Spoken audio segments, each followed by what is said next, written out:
Welcome to the Profit with Purpose. I am Lakshit Kumar, Junior Executive Member at Youth India Foundation SRCC chapter. Along with me there is Vedika Mittal, the Marketing Head of Youth India Foundation SRCC chapter. We are thrilled to have Vineet Tyagi, the CTO of Biz2Credit and Biz2X, a visionary leader and expert in digital transformation, big data, and cloud computing, who has successfully driven innovation and strategic growth across different industries. You have had such an inspiring journey from leading digital transformation to creating new business lines and products that are making a real difference. Thank you, sir, for joining us. We are excited to learn more about your experiences and insights. Thank you for having me, Vedika and Lakshit. It is a pleasure to be a part of this interaction, and hopefully we'll talk about some things which might be useful for the budding entrepreneurs and young people out there. Sure, sir. Sure, sir.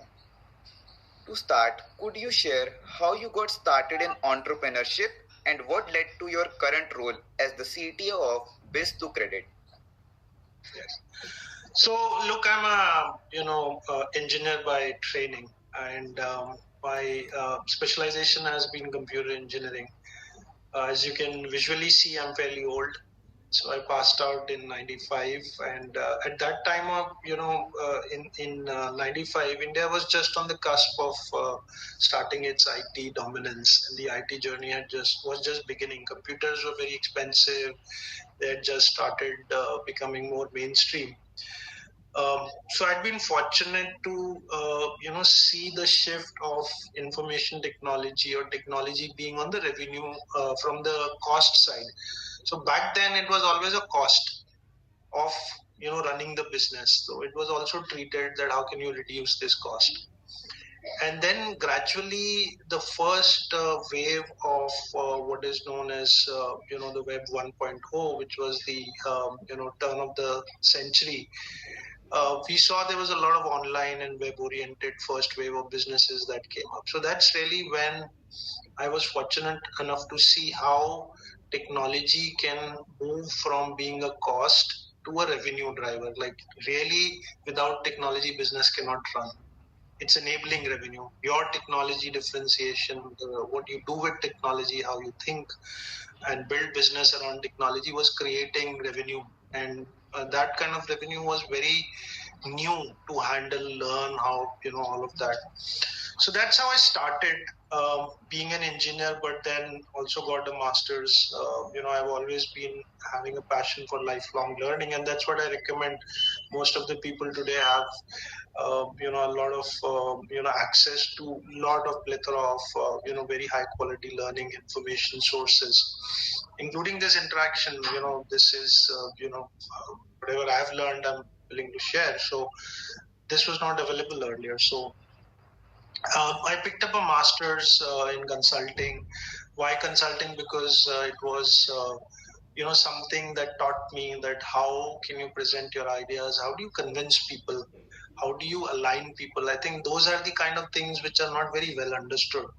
Most of the young people, including me when I was younger, used to think I have a brilliant idea, so everybody should believe in it, and everybody should just think that I'm God's gift to them, and they should just listen to me, do everything as I say. But human transactions, human engineering is a very different perspective. How do you communicate your ideas? How do you rally people behind your idea? How do you get investors to invest in your ideas? Is all a game of communication. And there is nothing better than consulting out there. Consulting is basically you're believing in somebody and letting them give you advice, right? So learning all of this was important for me. So these were the two things that got me started, and I really utilized the good benefit of all that I learned, the opportunities that I got. And the third thing I would say was that also seeking out mentors, good mentorship, who can help you with challenges, who can help you understand and deal with things, can be a sounding board for you, is also very important. So I'm fortunate to have a few good mentors who helped me grow as well. And from then on, I think it's been a journey of just creation for me, increasing impact, impactful creation, where I have specialized now in how technology-driven businesses can be built, how they can be impactful, and now as the context changes, how they can be sustainable as well, like how we can build a sustainable business, something that is a large impact but doesn't impact negatively from the environment or any of these things, right? So that's how I got started, and this is what I've learned. So very good. Well, to know that you started so back, like in 1995, it's almost like how many 29 years you are in this industry. So you are very experienced in this. So you just talked about the mentor thing. So did you have any mentors along the way, and how important was that mentorship for you in starting social entrepreneurship? So mentors always play an important role, whether we acknowledge that or whether we seek them consciously. Every point in your life, in different life stages, when you're younger, when you're a little older, and then get progressively older, mentorship takes on a very different meaning, right? So I've had I've had several mentors, some not sought out, but just that you are associated or working with certain people, you look up to them, you learn from them, and they also, either by being your manager or being your, in the leadership team, recognize that there are certain type of people who are, wanting to teach younger people. So implicitly, I've learned from a lot of people and acknowledge their contributions. And explicitly, I've had 2-3 good mentors. I think the important thing in finding a mentor for me always has been your mindset has to match. Right? You may recognize the contribution of somebody being stellar, but if the mindset doesn't match, the frequency doesn't synchronize, it's not going to be helpful. So finding somebody who has the same mindset, who shares the same value system, same belief system, is a challenge. But if you consciously look for that, it comes along. So I've had 2-3 great mentors. One of them was my country head in an organization I was working in, and by the way, he's found his calling now after he was an IT executive and had stellar career. He's an actor now, and without naming names, but he's in his, he's a very renowned actor now. I think so he's doing well with acting and everything. So then following a life's passion is what I learned from him. Believing in yourself, enjoying life is what I learned from him. One other person was my manager and leading of a consulting company. Taught me the value of communication, clarity, bringing clarity, not just having clarity, but bringing clarity. How do you bring clarity in an ecosystem, in a culture, in the organization, in the venture that you're creating? Because you're not going to be a solopreneur all the time. Like, you're not the only person. You as an entrepreneur or whatever endeavor you take, there'll be more people who will be working with you. And clarity is what is required. So not just having clarity and working with clarity, but bringing clarity is what I learned from him as well. And great communication, presentation skills. That's what I learned. You will not believe me when I say that I'm an introvert, actually. Proven, like in the psychometric test, I'll come out as an introvert. So even learning from another mentor that being an introvert doesn't mean you cannot talk or you cannot enjoy public speaking. Introvert is just that, given a choice, I would perhaps enjoy reading a book than, hanging out, as it is called now, or, doing something more social. My social is more inwards, where I enhance my knowledge or whatever. But that does not mean that's my limitation to not speaking or not communicating or not enjoying. So it's very contradictory, but now I enjoy talking to people and meeting people. But I'm still an introvert at heart. If I find time, I would rather stay home, read a book, and spend time with myself. So it sounds contradictory, but these are, 2-3 mentoring experiences, life experiences that came out, and sharing that they might be useful for people out there. That's interesting, sir. That's the part of your journey that we couldn't find on the LinkedIn or any social media platform. And sir, we also noticed you work with technologies like big data and cloud. How do you think these technologies can be used to help people and communities that are often overlooked? Yeah. So, see, my LinkedIn is a little, dated. I'm not very good at self-marketing. And that's something that, I can even learn from you people, especially Vedika being on the marketing side, because mentorship is not about age or seniority and other things. It's always about skills being present in people, and you can learn from anybody. So, how did I go about it? Big data, my first, conscious effort at that was in 2007, when the world was undergoing a change. We are now 15, 17 years later in a time where we are in the midst, or, in the next wave, where digital transformation has already achieved a lot, transformed a lot of our lives and the way we live our lives. So at the first level, one of the things that I saw about big data was that information is only going to increase. We are becoming an information dependent society. So information increase also follows the Moore's law, which is about computers. Like computing capacity always doubles in a certain given number of time. Information that human beings have and process also is doubling very rapidly.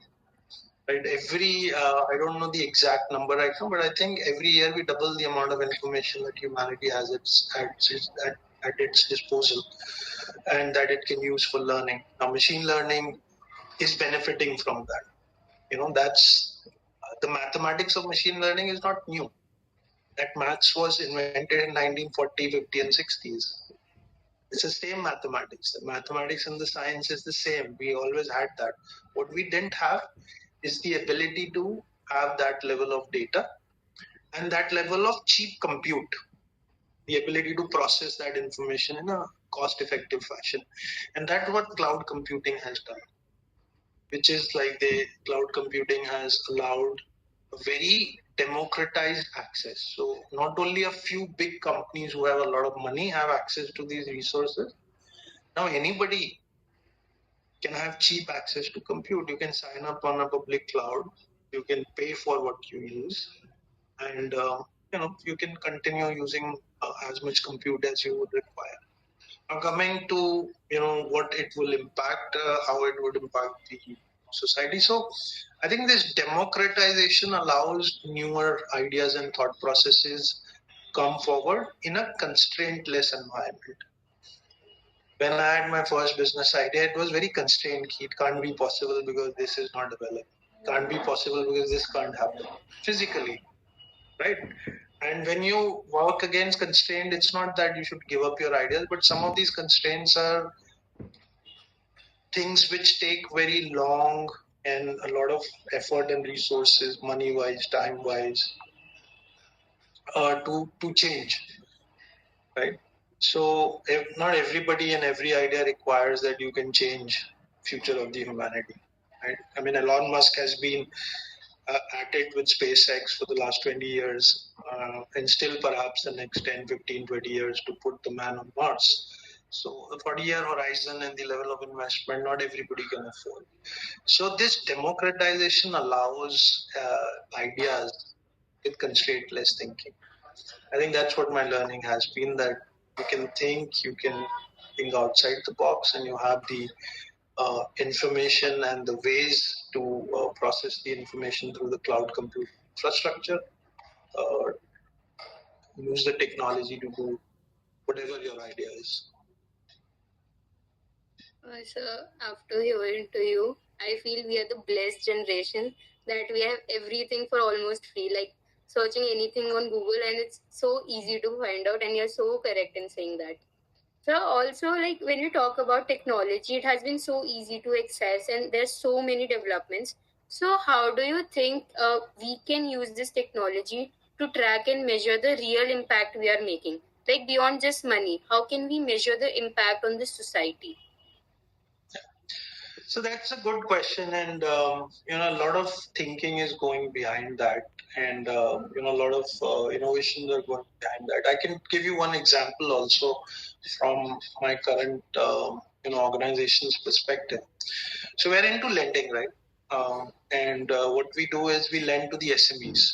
Now, what our purpose is that SMEs, for example, are the backbone of any economy.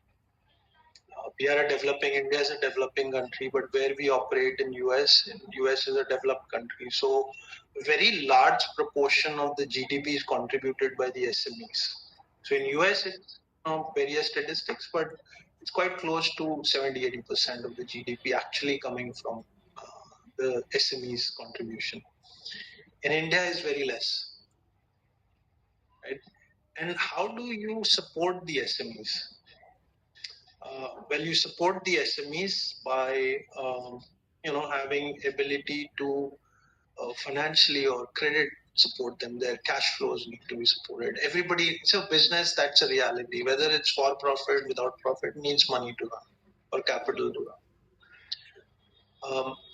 Now, what is the net impact of that? How do you even measure that? We are lending, right? So we are making money. We are for our profit. So we can track our KPIs, which is how much we lend, what is our return on equity, return on investment, and all of that. But what is the impact we are creating? Right? So when we started thinking about this problem, first you have to acknowledge. So step one for me is acknowledging this problem exists. That okay, we are doing something bigger, and what impact areas need to be measured.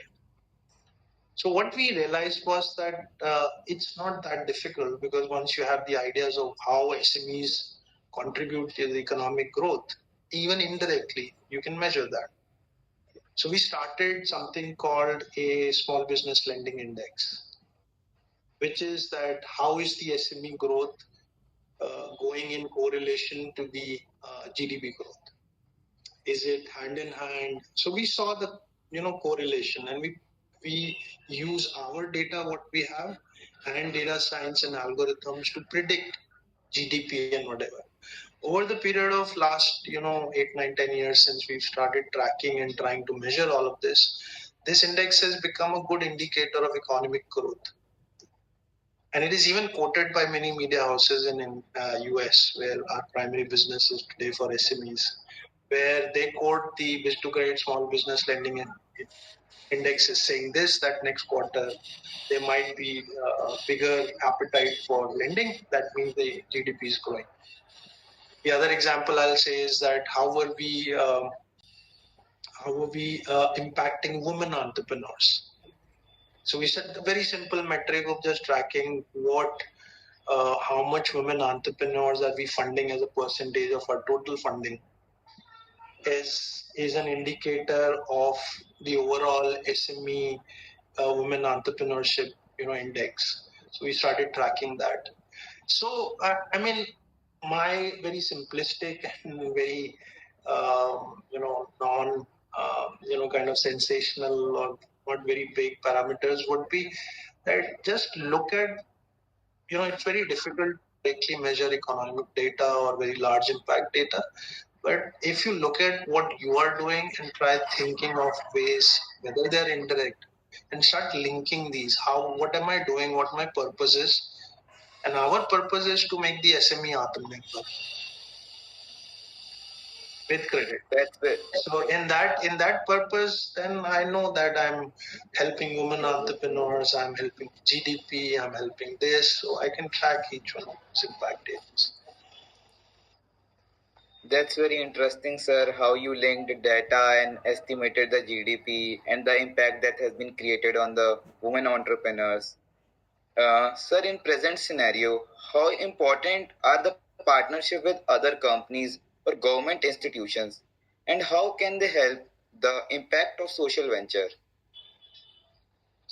It's again a great question, and like Vedika was saying, you guys are blessed. So you guys are very smart also. We were not as smart at the young age that you guys are because of the access to a lot of, information that is there. So, answering that question that, how do you see partnership, and specifically companies which may be in the same space are necessarily in business sense competing with each other, right? And then government, how do you partner with government and other social enterprises and whatever. So I would quote some things here that helped me learn, first of all, and then I'll talk a little bit about direct answer to your question. How do we see that and what do we do about it? My experience. I read a book called Coalition of Competitors. And this was about NASSCOM. NASSCOM is the trade body in India, National Association of Software Services Companies. So NASSCOM, when it was created, it was a coalition of competitors because it was a trade body where the Infosys, the Wipro, all these TCS, everybody is coming together and forming a trade body for common good. One hand, they are competing with each other for business, and they still do. So what is it that makes you come together? And that's the bigger purpose. The bigger purpose of everybody benefits if you expand the pie. Right now, I have 5% of $1 million market, so I only have $50,000 worth of revenue. If I make this 100 million, then I have a $5 million share. So expanding the pie itself, helps everybody, the whole industry. So bigger purpose, is always what helps. And then there's another book, called The Power of Network, The Network Effect, and several other studies and books written on that. So what we do as at Biz2Credit and Biz2X is we do recognize this, that finance is a complex web of things. And today, everything is getting personalized with data. Right? So everybody wants personalized service. They want that if I'm giving you my data, you should understand me and serve me at personal level. Like hyper-personalization kind of engagements are what everybody is getting used to. So what we are doing today is we recognize that all of that, and we say that we're not just a business, and we're not putting ourselves at the center of the universe. We're saying we're going to participate in a network where the customer is at the center of it. And the customer is benefiting from the government, is benefiting from here, will benefit from us, is benefiting from the banks, is benefiting from other of our competitors. But how can I create this network? How can I help the customer have a seamless experience of these services? Right? So we partnered with the US government. They have a government guarantee support program for small business lending called the Small Business Administration, where their government guarantees given. In India, there is a CBM program where the central government is giving, credit guarantees to the small businesses. So what we did was that it took a long while. We realized the customer's problem is that once they have to go to SBA, it takes 60 days, 90 days, lots of paperwork, apply for the guarantee, get the guarantee, qualify for it. We digitized that whole experience because we had expertise in doing that. And then we went to the government and said, look, we've digitized this. It takes 5 minutes. We can connect into government networks and it'll be even faster. And this is great experience. So the government understood it. So we had a direct connect, an API connect. We were one of the few fintechs to be allowed to connect to the government networks. And when COVID came, this created a big business opportunity, not only a big business opportunity for us, but a big impact on the overall society because credit government programs, PPP programs, etc. were being run. And a lot of people were benefiting this from almost a real time. They could come, apply digitally, and immediately get a job. Right. So I think the use cases are there, and I think this is a reality. Everybody, should think that they're not, as a business, owning the customer, or their customers are not owned by them. The customer has a choice to work with you. So you have to put the customer at the center of the universe, and then a network or a kind of collaborative environment is the only. As we say, like customer is the king. So yeah, customer is always the king. Has always been. That's very interesting to know that sir, you have partnered with US government.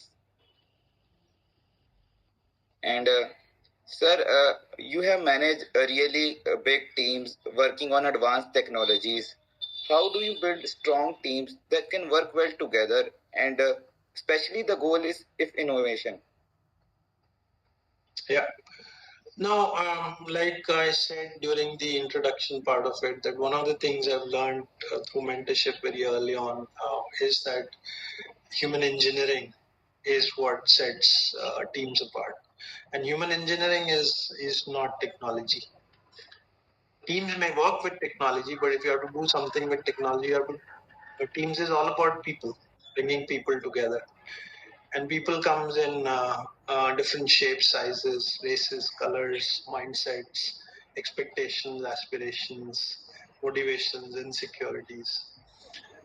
So getting them to work together, especially and putting a large team together, always is about at the first and foundation layer, bringing and creating a team. And that creation can only happen if you have a shared purpose.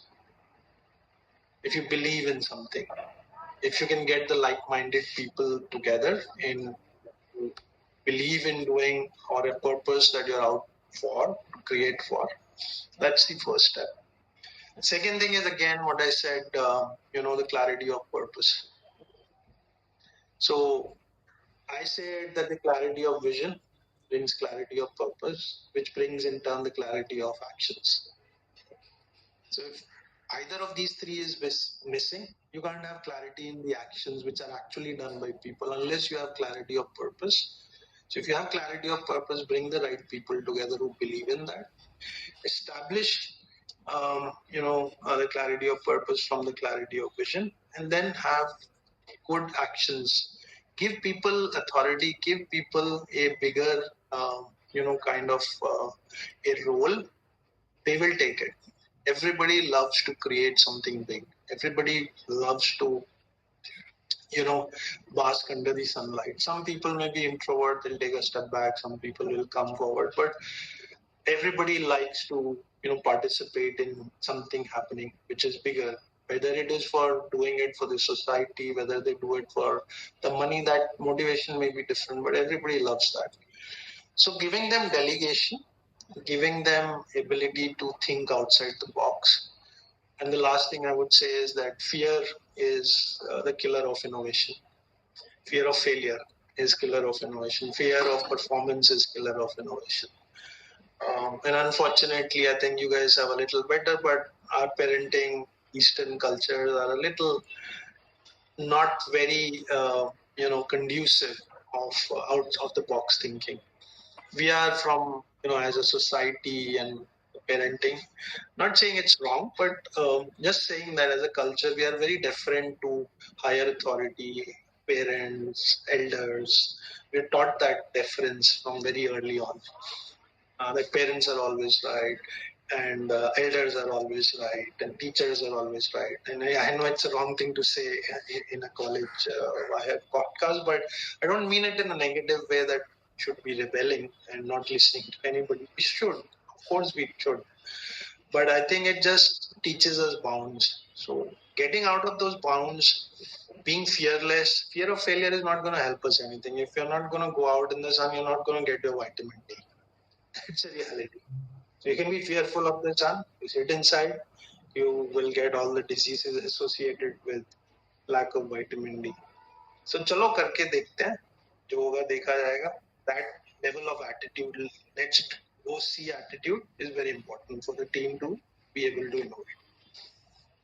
Like very correctly said. And when you talked about those human interaction, bigger purpose, I think I can relate it to a little bit. Like when we started this idea of interviews, all the juniors were so excited and we got so overwhelmed response. Personally, I was very happy to see that. So also, like we talk about future a lot, like if we are in college, what we will do next. So where do you see social entrepreneurship going in the next 5 to 10 years? Like, what is the future? Future is bright, and I think the time has come for a lot of these social entrepreneurs, because see, earlier there were opportunities to do social entrepreneurship, but social entrepreneurship, like I said, every entrepreneurship, for profit or without profit. The social entrepreneurship, most of the people think is not for profit. It's not that. You can have a for profit, social entrepreneurship as well. These are generally social good and capitalistic economy are kind of contradictory or considered contradictory, or the economic theory might say that they're contradictory. You guys study economics, so you're much better at that. But I am a simple guy. I said, who said so? We could do social good and be still, for profit. It's just that how do you, do that? There are a lot of opportunities happening. India is poised at a very, very, very important milestone. Everybody's talking about it, but I'll just talk statistics a little bit, because you guys are economics guys, so you'll understand that statistics. 54% of our population of 130 crores, or whatever it is, 132, 35, whatever it is now, is below the age of 24. 82% of our population is below the age of 42 or 43. And within that 54%, 2/3 of that population is below the age of 16. So there is I've heard about the age dividend, right? So a lot of age dividend economy will have and everything. But let's look at the other side of it. These many people are looking for something to do. They're in school, they're probably in schools right now, they'll get into the college. They may not go into school, college, because the learning opportunities are tremendous today. So I'm of a belief that over the next 10, 15, 20 years, even the traditional academic structures will break down. They will have to be rethought. They'll have to be rethought how learning happens. It's already happening. So there is a lot of opportunity for these people. They're hungry. They have a lot of opportunity to do things. A lot of them do not subscribe to the 9 to 5 grind. So my generation, the aspiration we had, because we were never had anything other than the fact that engineering kar lo, then find a job which is well paying and you made it. But today we are thankfully at a space where we don't have to worry about the basics of life. The government and the social structure and our economy has evolved to a point that we'll not die of hunger or lack of medical care or whatever. And my used to die of hunger, lack of medical attention or access to basics of life. Today that's very less. And it's increasingly the government will do. And there are multiple other things that need to be done for this young population, and that's social entrepreneurship. To me, even Swiggy, Zomato are social entrepreneurs. They're generating employment. So if you really put it down simplistically, what is the social need for our country today? Employment. Or having opportunity for people to do something. Employment is not just a 9 to 5 job. Ability to do something. So any idea that that you can think about as a big social impact today has to be around employment generation. That's what my thought process is, and it is the need of the hour. A tremendous opportunity to do that. Wonderfully said, sir. Just like you have told that there are a lot of youth in the country. So what if someone wants to be a social entrepreneur, and what if he wants to balance both profit making and as well as doing good for the society? Is it even possible to do the both? Yeah, absolutely. Like I said, I mean, you get Swiggy, Zomato, a lot of these platforms, gig platforms which are there, are they not doing good for the society? Because they're helping people realize their life. They're helping them be gainfully generating money for meeting their aspirations. I know many young people who have now the ability to work, travel, work, go see the world. So, I mean, being for profit and social impact is not, for me, it's not contradictory. It's not contradictory because the more money you have, the more social impact you can create. I think the intent, social impact, intent is very important. And a measurement of that, right? Right now, even today, the government says that 5% of your profit should go towards corporate social responsibility, CSR initiatives. But what if the company says that I'm for profit? And my strategy, the government doesn't tell me, but I have an intent, a social impact intent, that whatever we make, 50% of that we will plow back into supporting some environmental ESG or social impact initiative, which might not be for profit. How do you see that? That's doing a lot of social good to me. Yes. So I mean, let's not. I always tell young people, don't get into all of this sensationalistic and traditional theories. You could do a lot of social if you're out there with the intent to do it, and you could be earning a lot of money because capital is required in today's date to do social. If you're not the government. And this can make a perfect quote that intent makes difference and not just money. Like very well said. So now, sir, as we are coming to the end of our interview, so sir, any advice that you would like to give to the students who will be just starting out and want to make real difference with their ideas in the society? Look, I belong to a different generation, perhaps, or a generation and a half older to the audience that you guys are representing. And it is always the case that we've learned from a different context and we have, come from a different context. But there are some very fundamental underlying things that always act in every context. And there are learnings that can be contextualized because what we had as a context and what you have as a context are very different. Our country was not even at the level we are at today. Our society was not at the level we are at today. Right? So to the youth, I would say that, look, you have a tremendous opportunity available today. It is for us to fritter it away, or it is us to responsibly take it. And I think the youth is blessed with a lot of power today. And when I say power, where does that power come from? That power comes from being in a society which is young, being in a society which is providing opportunities, being in a society that's accepting of ideas, that's empowering, that's becoming limitless, that has open-mindedness, that is supportive. Now, will you have challenges? Of course, everybody has challenges. If, this was a utopian world where you have an idea and it becomes successful, then what is the purpose of living? Everybody will be just lying in a bed and thinking, and that happens.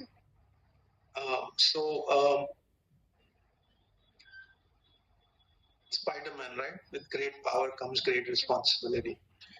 So you guys have a lot of power. Treat it responsibly. That's what I think is happening. There's a lot of abundance of opportunity and abundance of resources. So a lot of people just take it for granted and don't understand the responsibility that they have as well. I don't know what is the right word to say it, but that's what I thought I was remembered, and I recalled the Spider-Man quote. So I would say that today my advice for everybody is you have great power. Take it with responsibility, and I think that will lay the foundation of both of you maybe 20 years, 30 years later being on the same podcast with the younger people and saying something that we took our responsibility and this is what we created for you. Because understand that is how society works. Our society has been around for thousands of years. It will persist. How you contribute to it is the power you have and the responsibility as well. Thank you, Vineet, for joining us today and sharing your incredible insights on digital transformation, entrepreneurship, and leadership. We were able to explore many areas, and it's been a pleasure to having you as our guest. We look forward to the next big thing you lead in the tech world. Thank you.